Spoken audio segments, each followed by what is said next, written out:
Ahí.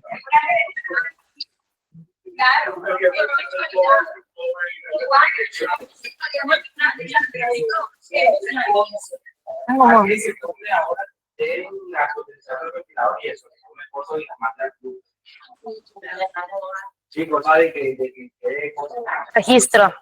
Como que quede registro de lo que vamos a hacer. Oscar. Tranca, mira. La tristeza. Bueno, estamos con las canulas en la mano. Ay, me agarraron con las canulas en la mano. ¿Por qué estás tan lejos, Oscar? Pensé que me ibas a ayudar con la clase. Oh, hijo. Bueno, vamos a empezar con un manejo del paciente tráqueo. Mientras tanto, yo voy a ir pasando esto. Cuando termine la clase, necesito que por favor me digan si entendieron qué tengo en cada mano. ¿Está claro? O qué le falta a cada una, o cómo se llama cada cosa. ¿Está de acuerdo? Bien. Sí, todos, me lo van a tener que poder escribir. Bueno, ¿estamos? A los que están del otro lado, allá en la otra Argentina, que están lejos. Sonia, que estás allá lejos. Bueno, ¿qué vamos a hacer?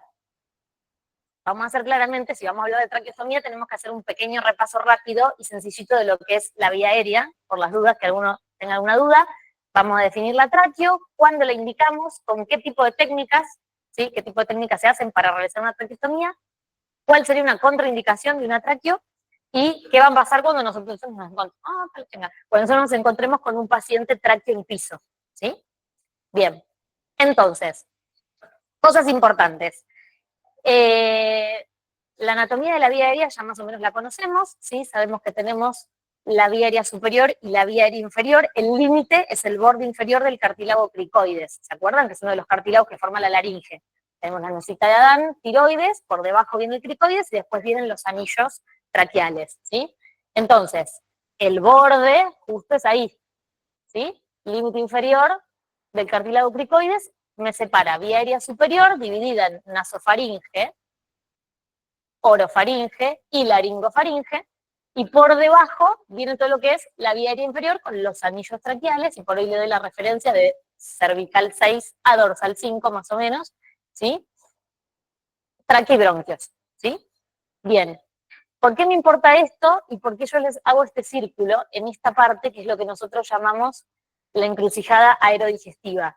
¿Sí? Porque es el lugar donde una vez que nosotros ponemos el bolo alimenticio en nuestra boca, lo impulsamos a esta parte, en esta parte van a estar los pilares y parte de la parte posterior de la faringe, donde en realidad se encuentran los receptores del disparo deglutirio, ¿sí? Entonces, una vez que el bolo toca esta parte, enseguidita empieza nuestro proceso deglutorio y tragamos, ¿sí? Esto lo hacemos de manera automática, nos dura un segundo, ¿sí? Y lo hacemos con un proceso súper importante que es una apnea, ¿sí? Yo cuando trago, hago apnea. ¿Por qué? Porque el reflejo deglutorio que se encarga el noveno par craneal, que es el glosofaringio, tiene una comunicación con el centro, ¿sí? De la respiración, donde le dice, yo ya me activé, vos tenés que ponerte en pausa y no respirar. Y ahí hacemos el trago. ¿Qué pasa cuando eso no está coordinado por X motivo? Por ejemplo, pacientes que estuvieron mucho tiempo ventilados, que se los extuba y les cuesta, que no tienen fuerza muscular. A veces el paciente quiere tragar al mismo tiempo que quiere respirar. Y ahí es donde se broncoaspira. Por eso esta zona es la encrucijada aerodigestiva, es decir, donde llega la comida y tiene que definir qué hace. O va para la vía aérea, que no sería lo ideal, o va para la faringe y continúa hacia esófago, ¿sí? Bien, y es lo que nosotros, ¿sí? Cuando un paciente estuvo mucho tiempo ventilado, después vemos que les cuesta un montón. Por eso cuando encontramos pacientes tráqueos en el piso, muchas veces está traqueostomizado y a la vez no está comiendo, ¿sí? Justamente porque pasó esto, estuvo mucho tiempo con un tubo, mucho tiempo perdió esa función deglutoria y volver a armarlo cuesta un montón, ¿sí? Bien. Perfecto. Entonces, para definir lo que es la traqueostomía, ¿qué vamos a decir? Que la traqueostomía implica justamente esto, la creación de una abertura, ¿sí? Desde la superficie exterior, ¿sí? Desde el cuello, hacia la parte interior de la vía aérea, ¿sí? Generalmente se realizan a nivel de los primeros anillos traqueales, ¿sí? Del segundo, del tercero, del primero, del segundo, depende de la anatomía, ¿sí? Que tenga el paciente. ¿Y cuál es el fin de hacer una traqueostomía? Obviamente restaurar ese flujo, ¿sí? Yo le voy a practicar una traqueostomía a pacientes que por algún motivo no puedan incorporar el aire por vía aérea superior, ¿sí? Entonces, ¿cuándo va a estar indicada? En líneas generales, nosotros tenemos dos grandes grupos. Los que nosotros encontramos en piso, generalmente, ¿qué pacientes son? ¿Por qué vienen tráqueos al piso? Vienen de la terapia, entonces son por ventilación prolongada, donde no pudieron, ¿sí?, desconectarlos, o tardó, o el breathing fue muy dificultoso, o los extubaron y fracasaron, terminan en una tráqueo, ¿sí? Otros pacientes que tenemos en pisos, ¿cuáles pueden ser tráqueos? Pacientes que tengan tumores, ¿sí? O tus cirugías comandos, que hemos visto muchas, cirugías comando de base de la lengua, de laringe, o que les hacen una laringectomía parcial y después terminan en una completa, o pacientes que tienen tumores en el cuello, ¿sí? Todo lo que implique una obstrucción de la vía aérea superior, por eso les marqué el límite, de cricoides para arriba. Si yo tengo obstruido de cricoides para arriba, claramente el aire no va a entrar. Entonces sí o sí necesito una traqueostomía, ¿sí? Pueden ser para prevenir un daño laringio, ¿sí? Que pudo haber sido esto, asociado a intubaciones recurrentes. Yo digo, bueno, vamos a protegerle la laringe a este hombre porque si no después se la destruyo. Hacemos de modo protectivo una traqueostomía. ¿Qué más? Esto de permitir el fácil acceso para eliminar secreciones en pacientes neurológicos, lo hemos visto. ¿Cuántas veces vienen chiquitos con retrasos madurativos que los padres siguen insistiendo en que coma, que coma, que coma, ¿sí? Y nosotros vemos que se broncoaspira, se broncoaspira, se broncoaspira, entonces decimos, bueno, hay que hacerle una traqueo, ¿sí? Porque no está protegiendo su vía aérea este nene, porque ya no tiene la fuerza muscular para poder deglutir, y las secreciones, por más que sea saliva y no le quieran dar más de comer y le pongan sonda, igual aún con la saliva se sigue broncoaspirando, ¿sí? Y a la larga, la sumatoria va a venir por neumonías aspirativas mucho tiempo a la internación. Entonces, se lo hace para proteger una traqueo.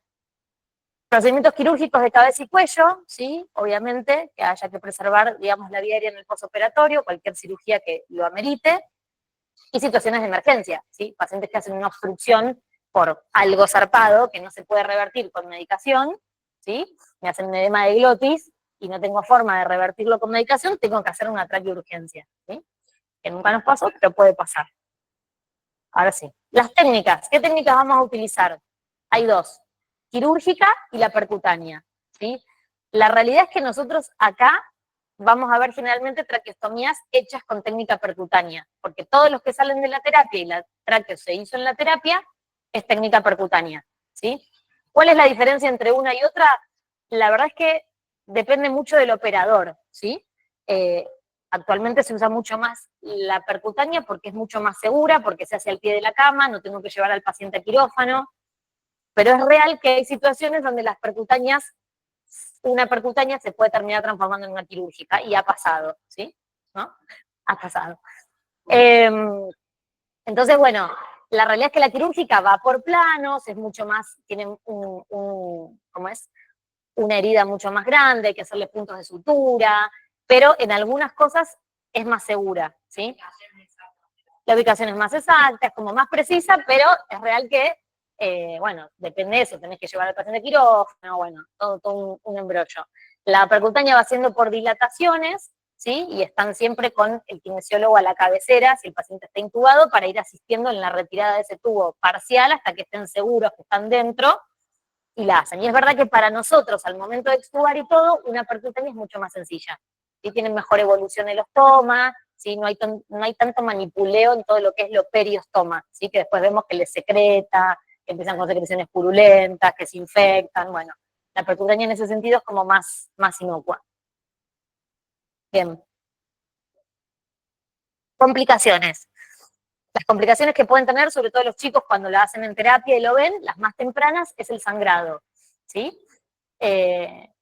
Porque a veces bueno, se van de mambo, pero en la percutánea evita el sangrado, por ejemplo, ¿sí? En la otra, que si bien van cortando y cauterizando, la percutánea, al ser por dilatación, a menos que te enganches la arteria inominada, bueno, ahí sí, agárrate Catalina, pero si no, en líneas generales, va bien. Neumotórax, porque podría ser que si es un cuello dificultoso hagan una falsa vía, tranquilamente, y le pifien y vayan para otro lado. Si son muy brutos, podrían ser que, ¿no?, la pared posterior de la tráquea la atraviesen y te hacen una fístula, ¿no?, traqueoesofágica directamente, podría pasar. Las falsas vías lo mismo, o que te rompan el cartílago traqueal, ya sería como una bestialidad, pero bueno, puede pasar. Por eso digo, depende también la técnica del operador. Si el que está canchero en percutánea la rompe, el que no, no. No quisiera hacer el cuello del primero que hace la primer percutánea en su vida, que va con un cagazo padre y el instructor al lado diciéndole lo que tiene que hacer. Pero bueno, todos pasan por eso y total el paciente está anestesiado, dormido. No se entera, se va a enterar después, cuando tengan que sacarle la cánula y nosotros empecemos, tiene estridor, tiene no sé qué, hagámosle una esmirobronco, le quedó la tráqueo demonio.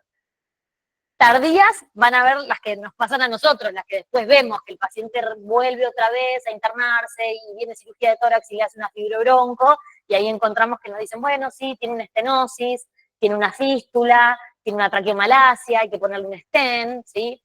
Granulomas, que nosotros vemos los granulomas a veces por fuera peri, y a veces los granulomas están ubicados por debajo, y a nosotros nos marcan una obstrucción cuando queremos o aspirarlos, o por ahí cuando queremos que el paciente respire solo nos damos cuenta que hay un ruido extraño y podemos pensar que es un granuloma. Claro, y el granuloma queda como que en la cánula decís, ay, ¿qué pasó, chico? Le rompo todo. Bueno, te está llevando el granuloma también puesto. ¿Sí? Ahí está. Ahí está. Estas eran las lesiones tardías, ¿sí? Las estenosis, los granulomas, que hay muchos que vienen acá, peri, otros muy cerquita, que se forman cuando perforan y dilatan, otros que vienen más acá abajo y otros que vienen acá, que son los que nos obstruyen a nosotros cuando queremos ingresar a aspirar, por ejemplo. Si entonces ahí le decimos, che, mira, hay un ruido raro, o le desinflo el balón y escucho un ruido que no me cierra, bueno, podemos pensar que es un granuloma, llamamos a tórax, que nos colaboran con su fibrobronco, y ahí nos dicen, sí, había granulomas, con láser se los sacamos y resolvieron la cuestión. ¿Sí? Las otras, que ya son las traqueomalacias, cuando ya la tráquea se desmembrana toda, ¿sí? O las fístulas, ¿sí? Que muchas veces tiene que ver con esto, con la hiperpresión también del balón, ¿sí? Si yo no controlo la presión de ese balón, lo mismo pasa cuando están intubados, puedo lesionar y lastimar, ¿sí? Así como hacemos escaras por contacto, también en la vía aérea es lo mismo, es una mucosa, y si yo le genero mucha presión, ¿sí?, los capilares que están pasando en esa mucosa con la hiperpresión del balón, ¿sí?, me hacen una isquemia, ¿sí? Y puedo terminar lesionando la pared, rompo la pared de la tráquea y atrás tenemos el esófago. Entonces el balón va a contactar con el esófago, va a lastimar el esófago y hacemos la fístula. Contraindicaciones, en realidad, generalmente te dicen que casi no hay, pero en pacientes que tengan una infección zarpada, sobre todo en el sitio donde yo tuviera que hacer la tráqueo, bueno, ya sabemos que va a ser una vía de ingreso. En pacientes que tengan alteración severa de la coagulación también por el riesgo de sangrado, sobre todo si estoy haciendo una técnica quirúrgica, ¿sí? Alteraciones anatómicas del cuello entra como, en algún momento era como más que nada una contraindicación para la percutánea, hoy en día ya no tanto, pero en pacientes que yo sospecho que ya la vía aérea es dificultosa, como les dije antes, que tiene un bocio, algo raro que me suene, bueno, prefiero ir a la quirúrgica antes de la percutánea. Si no me arriesgo con la percutánea y voy a la quirúrgica. Y en niños menores de 8 años, en general la percutánea no va, ¿sí? Vamos con una tradicional. Bien. Perfecto, manejo el paciente en sala, llegamos al punto. Entran, si fueron pasando las cánulas, entran en la habitación y ven esas cositas puestas ahí, el paciente tiene esas cositas puestas ahí. Ahí andan bululando. Bueno, ¿qué es lo que tenemos que tener en cuenta? Primero tenemos que saber que si yo tengo un paciente traqueostomizado, regla, pero número 1, el paciente no puede estar en la pajarera, mucho menos alejado del estar de enfermería. Ni la pajarera ni la gallinera, no sé, no puede estar alejado, ¿eh? Bueno, ya lo vas a ver, Delphi. Pajarera y gallinera son lugares donde van pacientes quirúrgicos. Muchos pacientes quirúrgicos. Pacientes traqueostomizados no pueden estar en la pajarera. ¿Quedamos todos de acuerdo? Apoyamos la moción. Más allá de la pajarera o la gallinera, lo que quieran, no pueden estar alejados del estar de enfermería, ¿sí? Ni hablar de ustedes. Para mí habría que ponerlos en la 21 directamente, cosa que ustedes abran la puerta y tengan ahí al tráqueo, literal, pero no pueden estar alejados del personal de enfermería.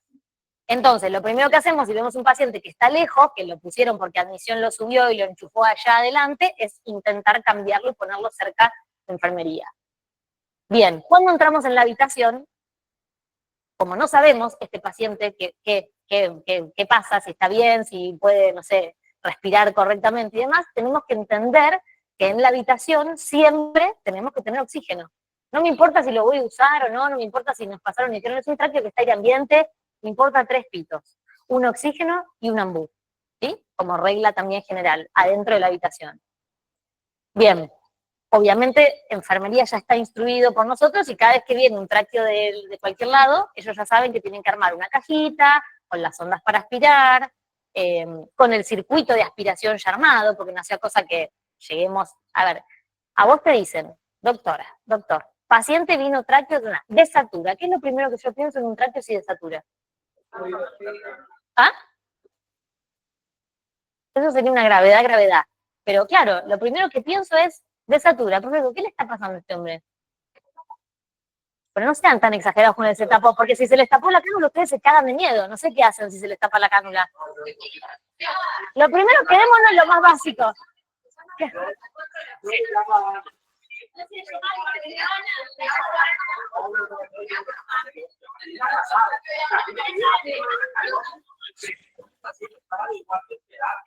Y la paciente llegó una neumonía la paciente le iban a hacer el recambio de la cánula.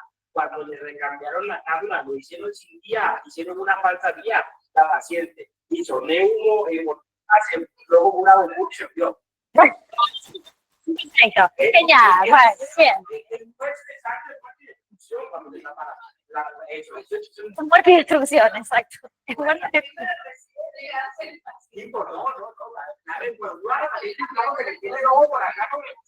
Sí, sí, no, bueno, ya eso es grave, pero es verdad que lo primero que pensamos es que tiene moco.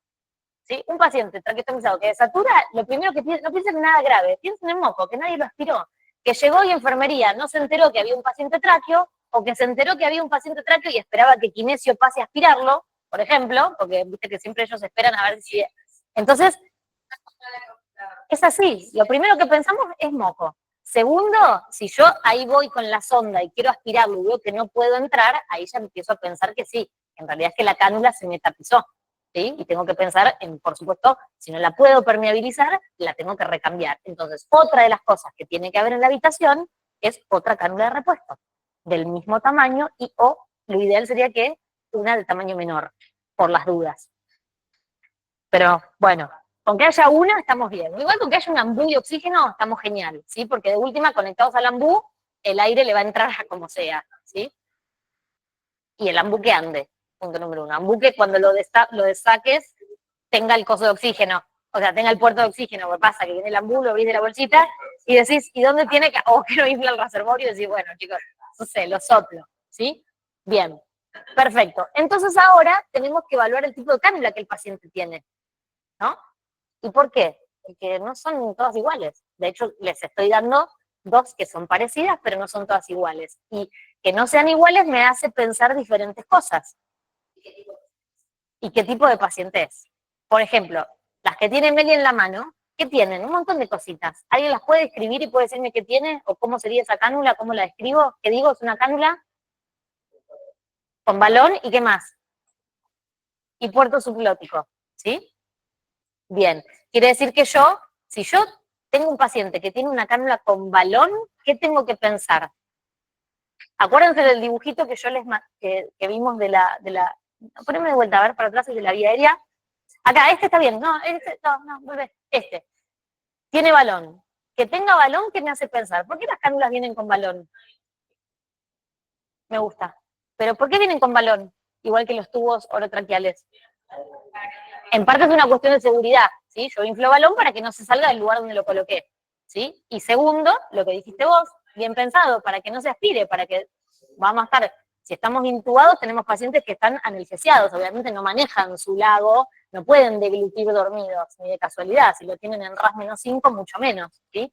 Entonces, todo lo que va cayendo acá, que el paciente no traga, yo lo tengo que aspirar por algún lado, por eso todos los tubos orotraqueales tienen No, no vienen con nada. Todos los tubos orotraqueales vienen con nada. Perfecto. Algunos sí venían con puertos. ¿Sí? Bien. Entonces, uno es para fijarla, ¿sí? Más allá de las correas que se ponen del collarín, y otra es para evitar que el paciente le vaya a la vía aérea todo el contenido que queda en la boca. ¿Sí? Bien. Ahora, que el paciente venga con una cánula con balón y tenga el balón inflado, me está hablando de que el paciente tiene ese tipo de cánula porque claramente, por algún motivo, no puede fonar, ¿sí? O por algún motivo yo necesito proteger su vía aérea todavía, que decir que no está en condiciones de, ¿sí? Distinto es cuando pongo la otra cánula, que es la Bielsaski, que es esta, que esta ya no tiene balón. Entonces, si yo encuentro un paciente que viene con esto, es un paciente que entonces yo ya estoy tranquilo de que primero no solo respira por acá, sino que también le viene el aire por la vía aérea superior, en el caso que no tuviera una obstrucción. ¿Sí? Si yo tengo una obstrucción de las cuerdas vocales para arriba, claramente siempre va a respirar por acá. ¿Sí? Y a veces puede ser que sea un paciente que tenga un tremendo tumor acá arriba y yo le pongo una de estas, ¿sí? Porque no necesito, porque él por ahí puede tragar y deglutir. Lo que no está haciendo es el pasaje de aire, ¿sí? Entonces, cuando estoy con estas, estoy en otro tipo de paciente, ¿sí? Que yo no necesito controlar ese balón. Cada vez que yo tengo un paciente que tenga un baloncito testigo afuera, yo tengo que controlar ese balón, porque si ese balón está desinflado, esto se achicharra y el paciente empieza a broncoaspirarse.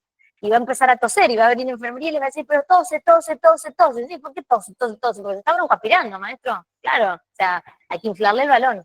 Ahora, ¿hasta cuándo le infla el balón? ¿Hasta que revienta? No. ¿Por qué? Porque hacemos lo que dijimos acá. Un balón que está hiperinsuflado, ¿sí? Me lastima, ¿sí? Entonces, bueno, en piso, ustedes no lo tienen, nosotros lo tenemos, es el endotest, que es un aparatito que nos mide la presión que nosotros ponemos acá, regula esta, ¿sí? Que tiene que ser lo mismo, se supone que yo, apretando acá, no tengo que colapsar mis dedos y que queden pegaditos para decir que ahí estaría desinflado total, pero tampoco tiene que estar a reventar que yo esto no lo pueda colapsar, ¿sí? Porque todo lo que pasa acá repercute acá. Lo mismo con esas, ¿sí? Es igual. ¿El endotest? Sí. El endotest sí. Igual nosotros testeamos todo, o sea, se hace un testeo por día en general, o 2 veces al día, y queda, ¿sí?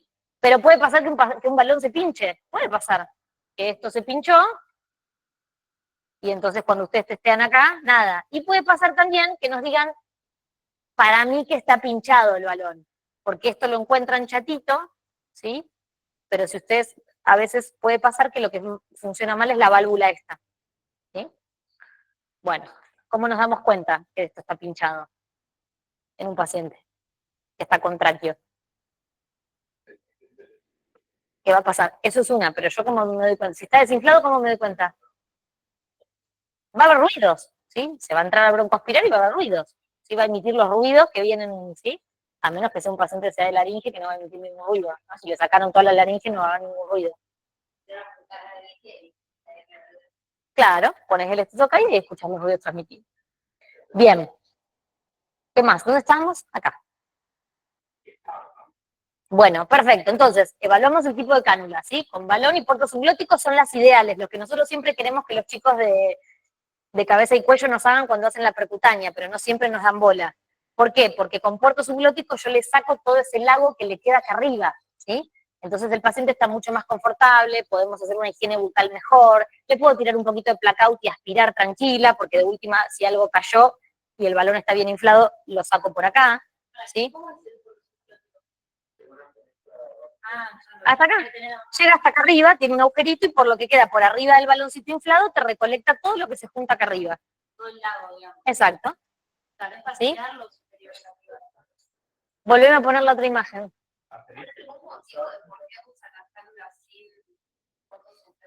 No, porque es como lo piden. Es como una farmacia les manda, cuando ellos piden el set de percutánea, depende qué set les manda farmacia, bueno, no. En este sanatorio va a ser costo. Exacto. En este sanatorio es costo. Pero bueno, es eso. Todo lo que está cayendo por acá, acá arriba, todo esto, lo saca el puerto subglótico. Esta es una cánula que no tiene, por ejemplo, puerto subglótico. Entonces, todo esto le queda ahí al paciente dando vuelta. Y ahí es por eso que a veces periostoma pierden y chorrean. Cuando yo no tengo la opción de sacarlo por puerto subglótico, por presión va a salir por afuera.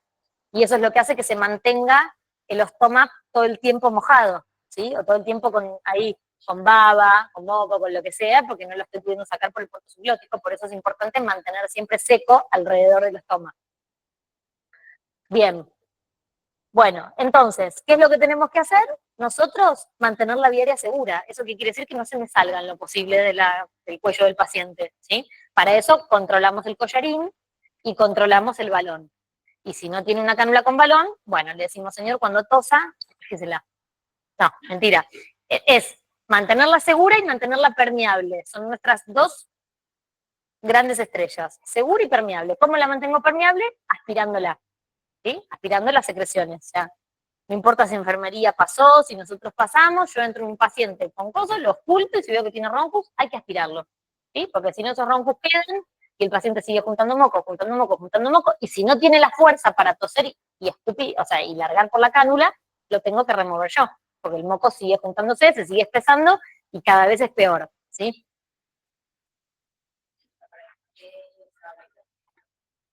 Tienen collarines, que acá no lo tengo. Vienen, todas las cánulas vienen con un collarín, con velcro uno celeste, y si no nosotros con gasa le hacemos tiritas, que tiene que tener un dedo. Vos metes un dedo y la presión de la tirita tiene que hacer que vos puedas pasar un dedo, para no ahorcar al paciente, sobre todo si son las cirugías comando, que muchas veces, hay veces que van a venir y vienen con puntos. A las aletas les hacen puntos de sutura y no nos dejan ponerle el collarín para que no les comprima, ¿sí? Porque por ahí son, viste, como bueno, salen muy edematizados y el tumor les queda parte del tumor y no te dejan que les pases por ahí. Bueno, y ahora ven que tienen otra cosa importante en esa. ¿Qué es eso? ¿Qué es eso? Un filtro HME, ¿sí? Mayor conocido como, porque es intercambiador de calor y humedad. Más conocido como nariz artificial, ¿sí? Porque justamente cumple esa función, ¿sí? Nosotros estamos puenteando la vía aérea superior, ¿sí? ¿Se acuerdan que dijimos? El límite es cartílago cricoides, borde inferior, por ende yo estoy puenteando la vía superior. Si puenteo esa vía, que me humidifica el aire y me lo optimiza cuando yo respiro para que llegue a los alvéolos con la temperatura y la humedad como corresponde, es la nariz, ¿sí? El calor empieza a generarse desde la nariz, desde los cornetes. Al no tener la vía aérea superior, yo necesito al paciente traqueostomizado colocarle un filtro. Lo mismo el paciente intubado. Por más que esté conectado a ventilación mecánica, le colocan unos filtros, ¿sí? Para que el aire... Hay muchos pacientes que no les gusta ponerse la nariz, que la sienten incómoda, pero después se les pesan las expresiones. Claro. Exacto. O sea, entra en una habitación y ven la cánula así como aquella, ahí abierta, ustedes ven el agujero de la cánula, algo les falta. Algo perdieron. O perdieron el filtro, un paciente con la tos la revolvió, lo escupió y quedó por los pies de la cama, que puede pasar, pero hay que avisar a la enfermería y decirle, che, la cánula está como ahí, al aire, ¿sí? Porque eso en el tiempo, el paciente sigue respirando por ahí, pero respira aire frío, ¿sí? Lo que hace esto es que yo, en cada respiración, cuando el paciente exhala, el calor de nuestra exhalación, miren que cuando nosotros exhalamos, sacamos aire calentito, queda retenido acá. Entonces, en la próxima inspiración que es el paciente, entra un poco más tibio. Nunca va a ser lo mismo que la vía aérea superior, pero cumple la función. Si yo no se lo pongo y lo dejo así, a la Bartola, bueno, el paciente respirando un par de horas aire ambiente, el aire entra frío, seco, me secó todas las pocas secreciones que pudieron quedar acá, y si no lo aspiro, peor, ¿sí? Y otra cosa importante es fijarse cómo está la nariz, porque puede ser impactada. Si está impactada, exacto. Y ya pierde la función, ¿sí? Perdemos la función, exactamente. Bien, ahora, ¿cómo aspirar? Que parece una huevada, pero después empezamos con, ay, ¿por qué sangra la vía aérea? ¿Por qué sangra la vía aérea? Bueno, tenemos la K32, ¿sí? K32 en su defecto K29, las que vamos a tener acá es esto. Bien, entendemos la dimensión que tiene esto, ¿no? El tamaño. Perfecto. Entonces, el concepto es, yo tengo una sonda K32, que en enfermería parece que a veces eso se olvida, tengo una sonda preparada para hacer una aspiración que sea nasotraqueal, es decir, que yo pudiera entrar desde mi nariz y llegar hasta por lo menos la carina, antes de la carina, ¿sí? Perfecto. Bueno, no quiere decir que tengo que meter todo esto en un tráqueo, porque es mucho más cortito el trayecto. Yo entro y apenitas tendría que sobrepasar un poquitito y ahí ya está. O sea, fíjense lo que yo tendría que usar de la sonda cuando entro a aspirar. Nada, poquito, ¿sí? No, hasta acá, ¿entendés? Porque hasta acá lo más probable es que pase el tráqueo, primer anillo, segundo, que están acá arriba, ya llegué a la división, Carini, me fui al puente derecho, obvio, ¿sí? Que el paciente, claro. O me quedo en la Carini y le doy, tiki, tiki, tiki, tiki, Carina, Carina, Carina, sangra, ¿sí? Si yo lastimo la Carina, al toque empieza a sangrar, ¿ok? Bien. Entonces es muy poquito, en la tráquea es muy poquito, es apenitas. Ni bien pasan las fenestras, es un poquitito más, porque acuérdense que la dimensión es muy chiquita, ¿sí? Porque la tráquea la tenemos acá, un par de anillos, y acuérdense que ya en dorsal 4 ya tenemos la división, o sea, no hay mucho más de recorrido, la cánula no es cortita, ¿sí? Bien, ¿cómo aspiro? Apretando, entro sin, introduzco, y ahí cuando estoy aspirando, ahí aspiro y saco, no más de 10 segundos, ¿sí? Si sobran más moco, aparte el paciente va a toser, a menos que, bueno, que sea un paciente, no sé, ECNE o un paciente neurológico que no tenga reflejo, enseguida empieza a toser. Cuando empieza a toser, el paciente solo te levanta las secreciones y vos ya las sacás, ¿sí? ¿Qué pasa si yo quiero entrar y no puedo? Y yo hago fuerza y no puedo.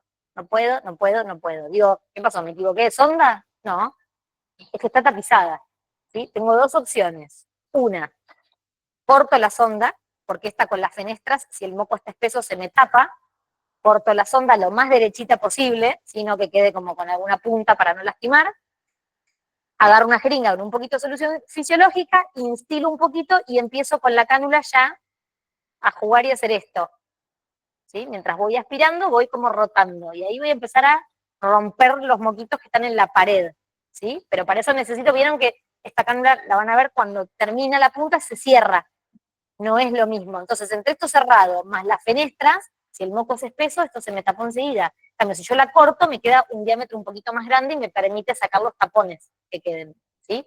Y si aún así sigo sintiendo ruido, que el paciente le cuesta de respirar, que desatura, hay que cambiar la cánula, ¿sí? Se desinfla el balón, se saca la cánula y hay que colocar otra, ¿sí?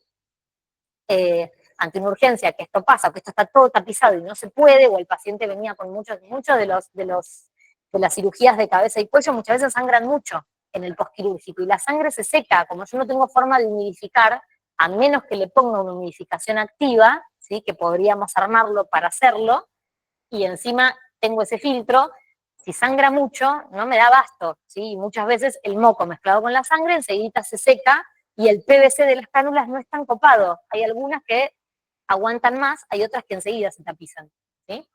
Estas dentro de todo no tanto, pero últimamente habían comprado en el sanatorio un par de cánulas de una marca nueva que se te recontra tapizaban, ¿entendés? Y el paciente, otra cosa importante es, se hace la traqueostomía y yo recién al 7º día podría cambiarla, porque es el tiempo en que está hecho el trayecto fistuloso.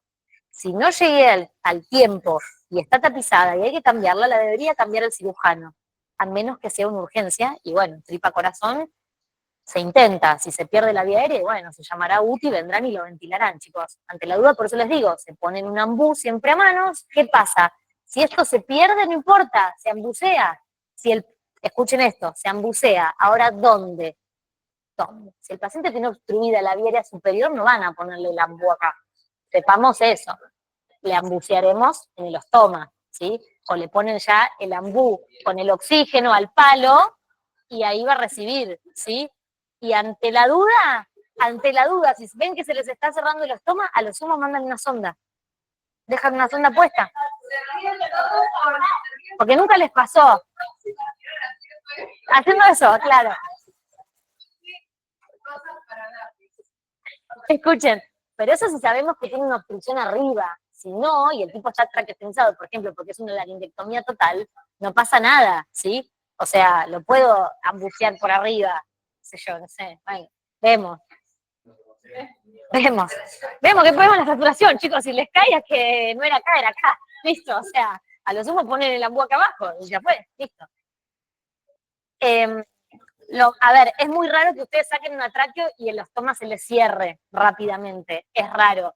Si está hecho en el 2º día, sí puede pasar, y sobre todo si es la percutánea, porque la percutánea es todo por dilatación. Entonces, una vez que yo retiro la cánula, si no hice el trayecto fistuloso después de 7 días, eso es tejido que se cierra.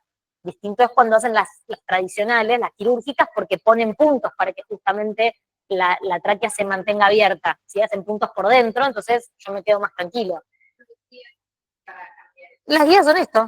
Cortás una sonda de esto no, porque no va a pasar, cortás esto, vos mandás una guía, si tuvieras que hacer. Lo que pasa es que si esto está tapizado, ¿qué guía metés? Tenés que meter una más finita. Pueden ser las K33, que son las pediátricas, ¿sí? Algo más finito que logre pasar, vos lo dejás puesto, ¿sí? Y después, atajando esto, empezás a retirar esto, agarro acá abajo, desde el ostoma, y una vez que la retiro, ya entro por la guía, entro la otra. Pero tiene que ser siempre entre dos personas para que se asistan, ¿sí? Uno solo no lo puede hacer.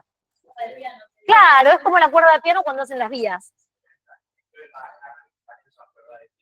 Claro. Seguro. Está bien colocada. Si está bien colocada, ¿qué va a pasar? Que el paciente le va a mejorar la saturación. No les va a desaturar, ¿sí? Listo. Si está mal colocada, el paciente va a seguir desaturando porque no estás en la vía aérea. Si está ¿sí? saturando la tráquea, comienza a desaturar, o sea, no hay otro motivo. No te pongas. Si tú estás manipulando la tráquea, vas a desaturar. Bien, ahora, otro detallito más. ¿No? Aspiración, perfecto. Ahí está, mira, ve, ahí tienen el collarín. Ese es el cosito con el que se sujeta, el de arriba, el celestito. Y si no, lo hacemos con gasa. Ahí les decía lo de la presión del balón, perfecto. Cómo aspirar, la naricita, mi vida, cómo nebulizar también, que podemos nebulizar también en las tráqueos. Perfecto, uno tráqueo y me lo nebulizan acá, genial. Puede que humidifiquemos acá arriba. Claro, chicos, ¿cómo nebulizo un tráqueo? Tengo que tener otra cosa que vaya acá conectada. Claro. Más madera. Tengo que tener el catéter de Mounts, chicos. Catéter de Mounts.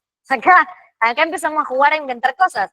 Pongo esto acá y acá voy a conectar el frasquito de la nebu. Y por favor, ¿hay un catéter de Mounts cerrado? Ahí está, mira qué chulo. Mira qué chulo. Bueno. Ahí está, mira qué chulo.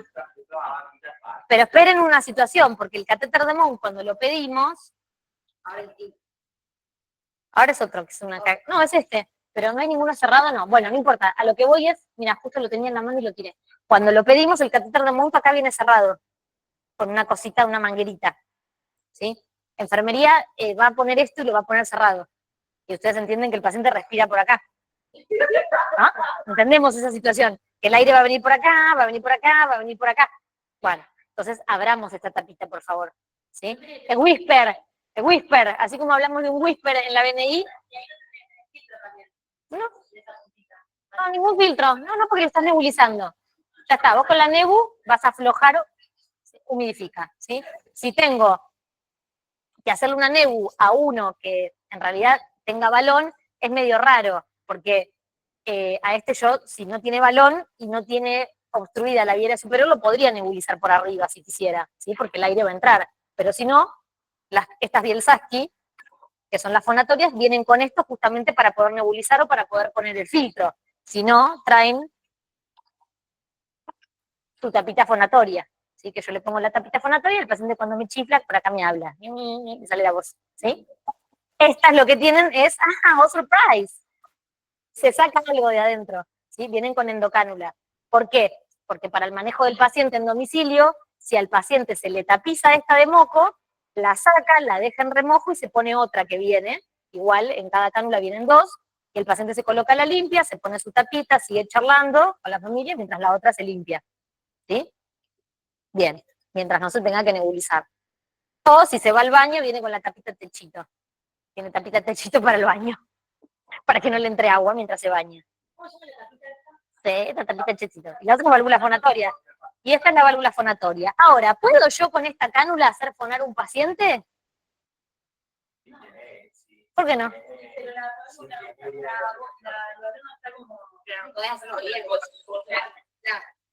Yo con esto, ¿está inflado? No. Pero esta cánula, ¿está inflado? No.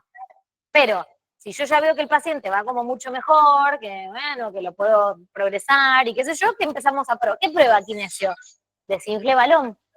Kinesio desinfla balón, a ver qué pasa. Primero a ver si escucho un estridor, ¿sí? Cuando yo desinflo esto, porque si yo escuchara un estridor me está marcando que algo en la vía aérea no está bien, ¿sí? Entonces tengo que empezar a pensar, porque la cánula ya es muy grande y le tengo que achicar un punto y en vez de poner, por ejemplo, una 8, que fue la original, pasarle una 7, para que le quede espacio cuando yo le desinflo balón y él pueda seguir respirando por vía aérea superior, disminuye la resistencia, ¿sí? Pero si yo le desinflo balón y le tapo acá, el paciente va a poder hablar, porque el aire va a subir y va a atravesar las cuerdas vocales y va a emitir la voz. Siempre y cuando, volvemos a lo mismo, no tengo una obstrucción acá arriba, ¿eh? Si tengo una obstrucción por arriba de las cuerdas vocales, no vamos a hacer esto, porque es nada, no tiene sentido, ¿sí? O le desinflo balón y le pongo aparte una válvula fonatoria, que a veces puede que encuentren a los pacientes así, ¿sí? Si ustedes al paciente no lo encuentran con el filtro y lo encuentran con otra cosa, es que está con una válvula fonatoria, ¿sí?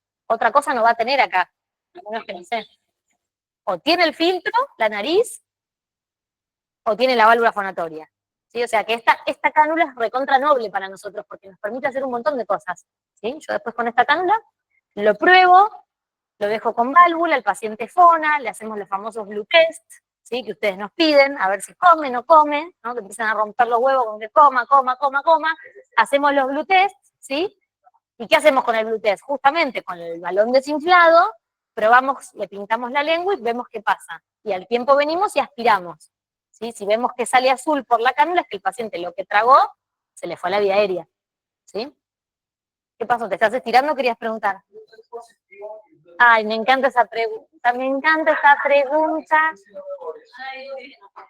Blue test positivo, blue test negativo. Yo te voy a decir, vos me lo vas a decir solo, yo te digo, la prueba es la siguiente, presten atención, la prueba es la siguiente, yo le desinflo balón, le pintamos la lengua, el paciente traga durante todo el día, o a veces puede hacer un blue test modificado, si ustedes ven que nosotros pusimos eso, es que pintamos un flan de azul, con colorante azul, y le dimos a comer, ¿sí?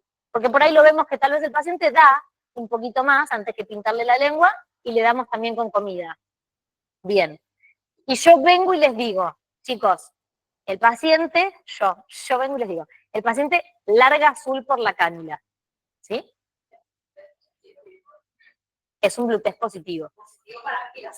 Exacto. Yo necesito. Exacto. Exactamente, ¿sí? Yo necesito. Claro. Yo necesito que el blue test me dé negativo. La prueba de que me da negativo es que no va a salir azul por acá. ¿Entendés? Negativo es cuando yo por acá no saco azul. Quiere decir que el paciente tragó y fue donde fue. ¿Sí? Blue test positivo es que sale azul. Motivo por el cual yo automáticamente vuelvo a inflar balón y se evaluará en 1 o 2 días. ¿Sí? Con un blue test positivo yo no puedo ni darle de comer ni seguir intentando, porque me está marcando que el paciente cuando traga la saliva no la está mandando a la panza, no la está mandando al esófago, que la está broncoaspirando. ¿Sí? ¿Va? ¿En qué está anulada? ¿En qué está? La alimentación. Distinto es cuando hacemos los test de deglución, que yo no tengo cánula. Yo digo, si el test me dio bien, el test de deglución es que yo le evalué las praxias, vi cómo mueve la lengua, evalué los reflejos, vi qué pasa cuando traga con alimento sólido, con líquido, y digo, está positivo, está bien, puede comer. Eso es el test de deglución, o es la evaluación clínica de la deglución, que después ahí nosotros decimos, sugerimos dieta semisólida, procesada, pim pum pam, ¿sí? Pero cuando yo hago un blue test, el blue test tiene que ser negativo. Para que yo pueda avanzar en decanularlo o en darle de comer, tiene que ser negativo. Donde hay un blue test positivo, nosotros le vamos a poner, se realiza en el turno mañana blue test positivo, se vuelve a inflar balón. Atrás nuestro va a decir lo mismo, se vuelve a inflar balón o se deja con balón inflado, ¿sí? Y se prueba en el turno tarde, suponte, ¿sí? O al día siguiente, dependiendo también del sensorio, ¿no? Porque esa es otra, nos piden evaluar deglución o blue test con pacientes que tienen un sensorio que entras a la habitación y ganas de, bueno, chicos, pero hoy lo vimos bien en la mañana, respondía. Yo decís, bueno, sí, te respondía a vos, a nosotros no, ¿sí? Bien, perfecto. Listo, mira qué lindo algoritmo les hice. Cánula con balón y aspiración subglótica, cánula fonatoria. ¿Qué es lo más importante? humidificar la vía aérea y aspirar. Dos cositas sencillas en ambas. ¿Cómo humidificamos? Con nuestros filtritos, narices, ¿sí? Y en segundo término, por ahí con una nebulización, si es que requiere. Pero no, la nebulización no va a humidificar mucho, ¿sí? Porque necesito calentar. Para yo poder humidificar necesito calor. Y la verdad es que la nebu calor no tiene, ¿sí? Es solamente un poquito la nube. Pero antes que nada, prefiero que nebulicen, ¿sí? Si no tienen la nariz, prefiero que pongan, aunque sea 24/7, a nebulizar un paciente, no importa, déjenlo conectado. La gente le gusta la nebulización. Y se sienten que les abre todo. Le abre los bronquios, respiran mejor, la vida sonríe. Sí. No se le niega a nadie una nebu, no se le niega a nadie. Bien, nebu, morfina, ¿no? Y mida, no se le niega a nadie. Perfecto. Bien. Sí, ya estamos. Perfecto. Siempre decimos lo mismo, ¿no? Que el trabajo tiene que ser de todos, porque acá hay mucho de enfermería, que son los que más entran en la habitación y a veces con los tráqueos les cuesta, y también está bueno que nosotros podamos instruirlos, ¿sí? Más allá de cagarlos a pedos en algunas cosas que hemos encontrado, cosas a veces que no están tan buenas, si el enfermero no sabe, porque no a todos los enfermeros les gustan los pacientes traqueostomizados, porque se sienten inseguros, porque les da asco, porque lo que fuera, bueno, nada, tenemos que estar nosotros atrás de ellos, ¿sí? Y pendientes, sobre todo cuando sabemos a qué enfermero le tocó el tráqueo, estar nosotros un poquito más atrás. Y por eso esto de que no estén lejos del estar de enfermería. ¿Va? Listo. Bueno, ¿vamos a armar la casa? Así hacemos el video, porque la verdad que toda la explicación es medio un chino. Va, no es un chino, pero es largo. Bien, calma alto flujo.